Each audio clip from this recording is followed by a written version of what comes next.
What is good, YouTube? It's your boy BK, and we back for another reaction video, but this time on craziest stories in NBA history.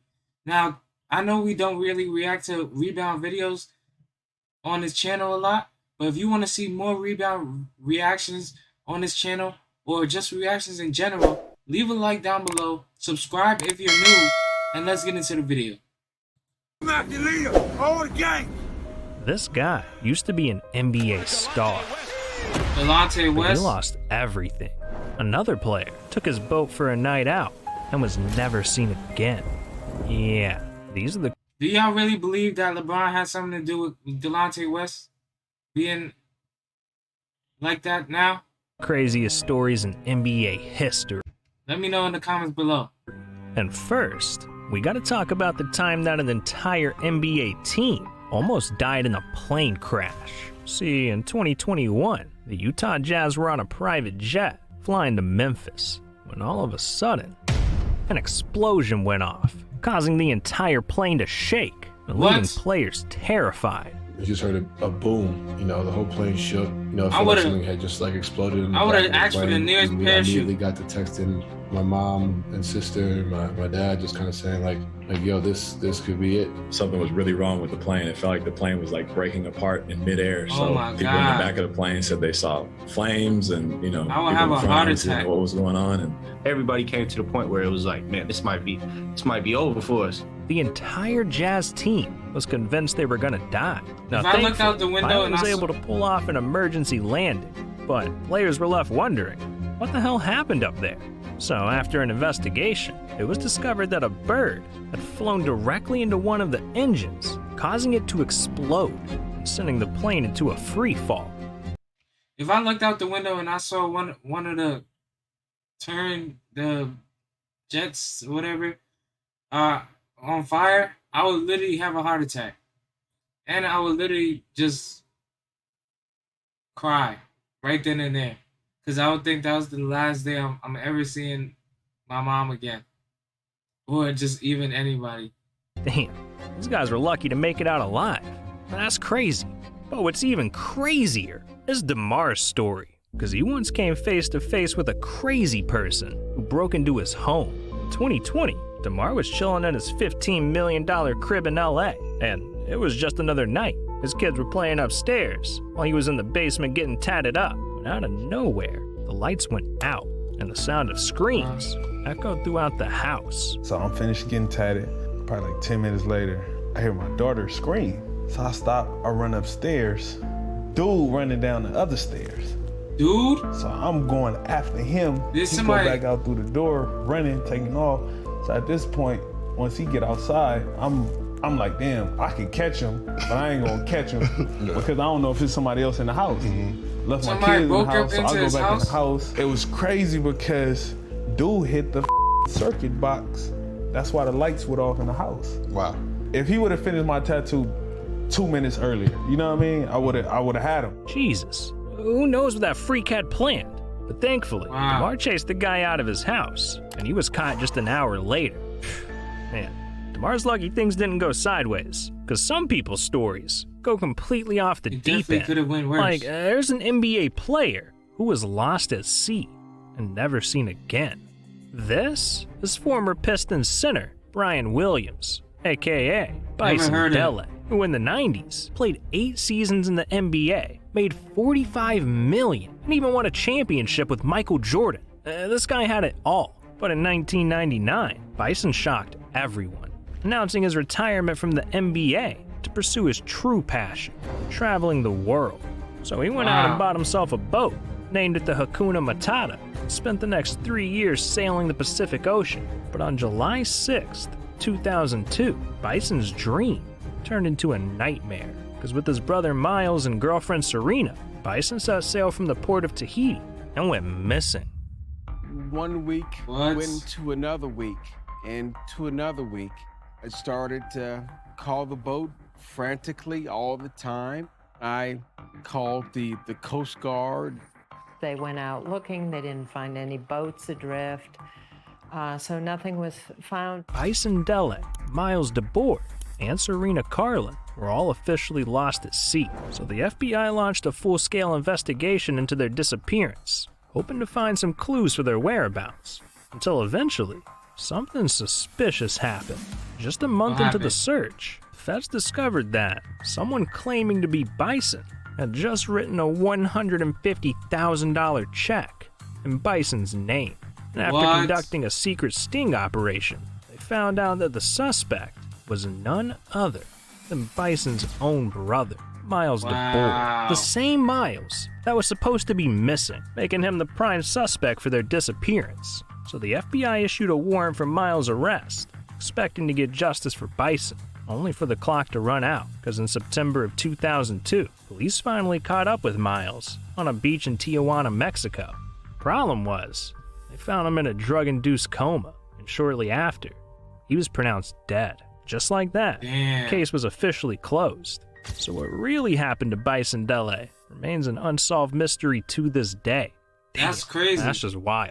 But you know it's not a mystery at all. The fact that Dennis Rodman's stories are crazy as hell. Because he was once offered $20 million to get a celebrity pregnant. See, in the early 90s, Rodman transformed himself into one of the hottest stars in the NBA. Wearing all kinds of crazy outfits, dyeing his hair weird colors. This guy was different, inside and out. And eventually, Dennis's style caught the eye of one of the most famous women in the world, Madonna, who was so obsessed with Rodman that she spent weeks calling the Spurs just to try and get in touch with him. Yeah, I think Madonna wanted that rod, man. And in 1994, they finally decided to link up, holding hands in public, going on dinner dates, and even going belt shopping together. But just a couple of months later, Rodman's relationship took an interesting turn. Because one night, he was out gambling in Vegas when he got a call from Madonna, who had a crazy proposal. Well, you know, she asked me that if I got her pregnant, she'll pay me $20 million. What? Yeah, she was offering $20 million for a mini Rodman, and Dennis was down, so he hopped on the first flight out of Vegas and flew all the way to New York just to hook up with Madonna. But in the end, he lined up to shoot and shot blanks, leaving Madonna without a baby and missing out on $20 million. Damn, I can't believe it. And I can't believe Joel Embiid either, because he told one of the craziest stories in NBA history, and it was all one big lie. See, there's one thing about Embiid's childhood that he's been telling everyone. It's that when he was growing up in Cameroon, the boys in his village had to prove they were men by going into the jungle and killing a lion. So according to Joel, when he was just 6 years old, he marched into the jungle and slayed a beast. Kansas, they call me the Lion Killer. Have you actually killed a lion, Joel? Yeah, when I was about 6 years old, I had to go in the jungle to kill the lions. I had a spear and I threw it at a lion and he fell asleep, and then I just came and killed him. And then I carried the lion on my back to the village and carried it. When I got to the village, I proved that I was a man, and I became a man since I was 6 years old. But in 2016, Joel made a little confession about this lion story, because in an interview with Adrian Wojnarowski, Joel revealed that after all these years of calling himself the Lion Killer, he made the whole story up just to troll people. Is your childhood different than people here seem to imagine? I guess he was lying. Americans, they don't really have any idea that of corny? what's going on in the world. I kind of use that to my advantage too. Like, you gonna tell someone I killed a lion, they're gonna be afraid of you, and they're not gonna come at you. So that was a way for me to make them be scared of me. Damn, this man was lying about lions. That's ridiculous. Yeah. But look, not every story is a laughing matter, because Delonte West went from being an NBA star to a homeless man on the side of the street. Yeah, everybody knows this Delonte story. grew up in the hoods of DC and was constantly bullied. So to keep his mind busy, Kid focused on basketball, practicing day and night, until eventually he accomplished his dreams of joining the NBA. And with the millions rolling in, Delonte saw the perfect opportunity to take his family out of poverty, buying them all nice cars, big houses, and making sure to treat himself too. It's But in sad what happens. 2011, everything went south. because Delonte had spent so much money that, during the NBA lockout, he had to get a job at Home Depot just to pay his bills, working minimum wage as an NBA player. Things got even worse for Delonte, because behind the scenes, he was dealing with serious mental health issues, lashing out at teammates, like me, coaches. The man was battling demons, to the point where, in 2012, it officially cost him a spot in the league, getting released by the Dallas Mavericks. And while ultimately, this would be the last time we saw Delonte on an NBA court, that was the least of his problems. Because over the next few years, with no basketball and no money coming in, Delonte fell victim to hard drugs, pushing his family away in the process. Besides this part. With nowhere else to turn, Delonte West officially went homeless. I don't give a okay. Young champ. I'm the leader of the goddamn Navy SEALs. And the Army and the Navy. I'm what President Trump. I'm the real president. My dog, Delonte. How you doing, my brother? Man. Delonte was at rock bottom, and his life's been up and down ever since. Damn. Man, I feel bad for Delonte. Sad to His see. story's tragic. But LeBron's story is scandalous, because what happened to him sparked a nationwide cover-up. In 2009, LeBron was hosting a basketball camp run by Nike, and during a scrimmage, he was dominating, putting on a show for all the kids. But out of nowhere, something scandalous happened. Jordan Crawford, a sophomore guard at Xavier, going up and over LeBron James with a vicious two-hand slam. You'll never see it because Nike confiscated the only 2 videotapes that captured it. Yeah, apparently, LeBron got dunked on by one of the kids, Jordan Crawford. But all the footage of the dunk was immediately confiscated, because Nike thought that if the public saw the clip, it would ruin LeBron's reputation. And they also thought this cover-up was gonna work. But in the end, it was hopeless, because just a few weeks later, the folks over at TMZ managed to find the only remaining copy of the dunk, leaking the footage to the entire world. I never saw this before. Oh! Damn, I don't even blame Nike now. LeBron got shit on. I see why they try to hide this story. But Ja Morant's story is one that everyone should know. Because what if I told you that he only made it to the NBA because a bag of Doritos? See, Ja had a chip on his shoulder since day one. Because in high school, he was the underdog. Kid was just 5'9", getting bodied by bigger players every night. And as a result, scouts overlooked Ja, figuring he was too small and would never make it to the NBA. So by his junior year of high school, Ja still hadn't received a single Division I offer. It was looking like his NBA dreams were dead. But in 2016, Ja's world got flipped around. While he was attending a basketball camp in South Carolina, hoping to finally impress college scouts, he caught the eye of one spectator that changed his life. I got added to the camp late. It was like, if I don't call your name, then go to the other gym. My name wasn't called, so I went to the back gym. James Kane from Murray State University was there recruiting another player in the main gym when he got hungry. He was directed down a hallway to a concession stand. I ordered some Doritos and a soda. I was able to hear the balls bouncing in the auxiliary gym. Ended up peeking his head in the gym and was watching for a couple minutes. I guess that's when he seen me. Just a few minutes of watching Ja, you just knew he was special. I called my boss right away and said, you got to come up here and see this kid. We immediately got to Spartanburg the next day, and I was just blown away by his total game. And the very next day, Ja received his first official D1 scholarship to Murray State, going on to become the player that we know and love today. All because a recruiter wanted some Doritos. Damn, it's not your average story right there. Okay. Neither is Chris Bosh's. Because what happened to him not only cost him his NBA career, it nearly cost him his life. Back in 2015, Bosh was playing in his 10th All-Star game. When all of a sudden, the entire left side of his body went numb, and it got harder and harder to breathe. So after the game, Bosh checked himself into a local hospital, where the doctors found something crazy. I got a CT scan at the hospital. I called my wife and let her know what was going on. They informed me that my oxygen levels were dangerously low. That's when they told me that the next 24 hours would be critical. Chris had developed a blood clot in his leg that had traveled all the way to his lungs. And if he didn't get this under control immediately, he would suffocate from the blood and die, leaving doctors with no choice but to undergo emergency surgery.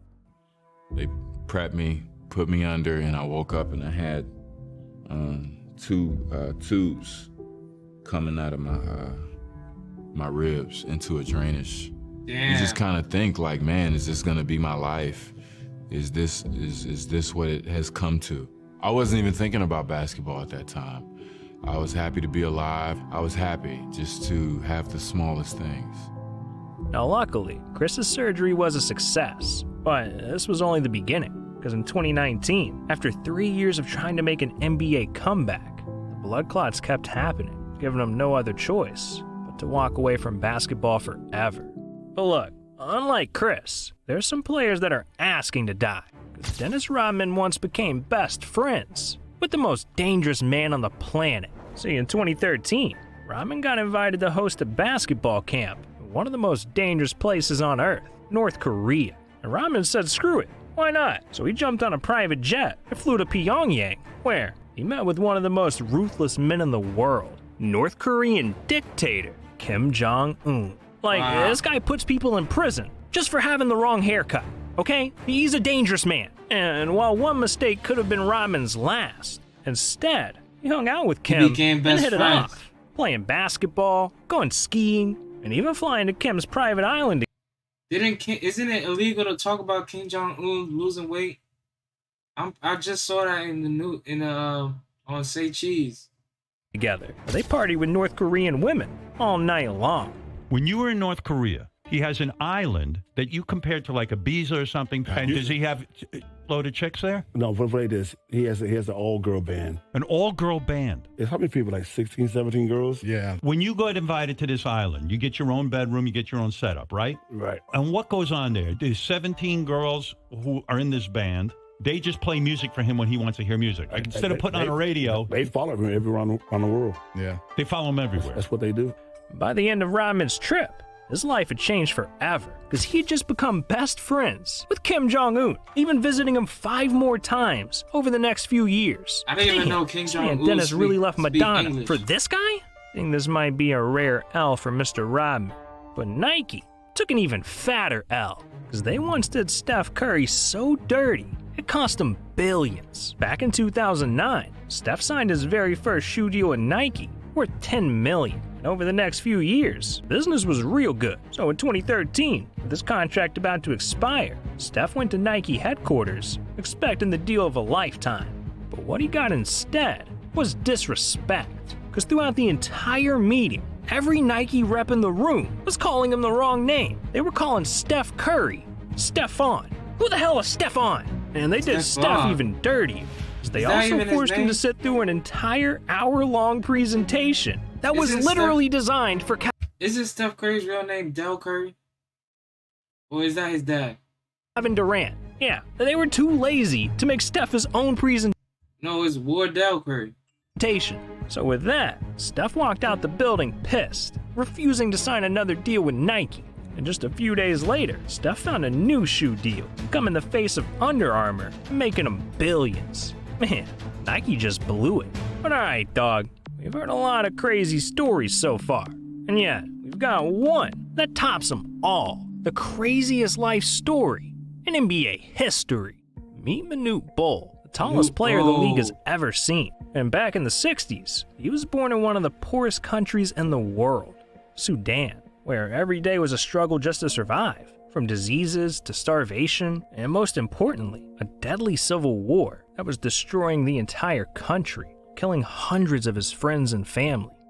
This war lit a fire in young Manute, so growing up, he promised to one day find a way out. And luckily, he had one gift that would make that possible. His size. Because by the time Manute was 17, the kid was already standing at a ridiculous 7'7". So with that, he started playing basketball with dreams of making it to the NBA. And when word started spreading around about the giant from Sudan, scouts started lining up to try and recruit Manute, until eventually, in 1985, he got his big break, being drafted by the Washington Bullets and making history as the tallest NBA player ever. This changed Manute's life forever, because over the next decade, he became one of the most popular players of all time. playing 10 years in the league and earning over $7 million. But despite all the success, Manute never lost sight of the real reason he played basketball, his country. So when he wasn't playing in the NBA, he was back home in Sudan, doing everything he could to save his people. From building schools, to feeding the hungry, providing medicine, even organizing peaceful protests throughout Sudan. By the end of his life, Manute had spent every dime he made in the NBA, giving back to his country. And while in 2010, he tragically passed away, his legacy will live on forever, because just 7 months later, South Sudan officially declared its independence for the first time ever. And to celebrate, every year on July 9th, they all pay respect to the man who helped lead the way, the 7'7" giant, Manute Bol. Damn, now that's crazy. Well look, it's not just the NBA, because the NFL has had some crazy moments too. From a stadium's roof collapsing, to fans skydiving into an arena. It's ridiculous what they got going on over there. Look, if you want to hear more, then you need to click on this video right here. These are the 20 craziest moments in NFL history. Well, that's the end of the video. If you like that video and you want to see more reactions just like this, leave a like down below, subscribe if you're new, and that's the end of the video. Peace.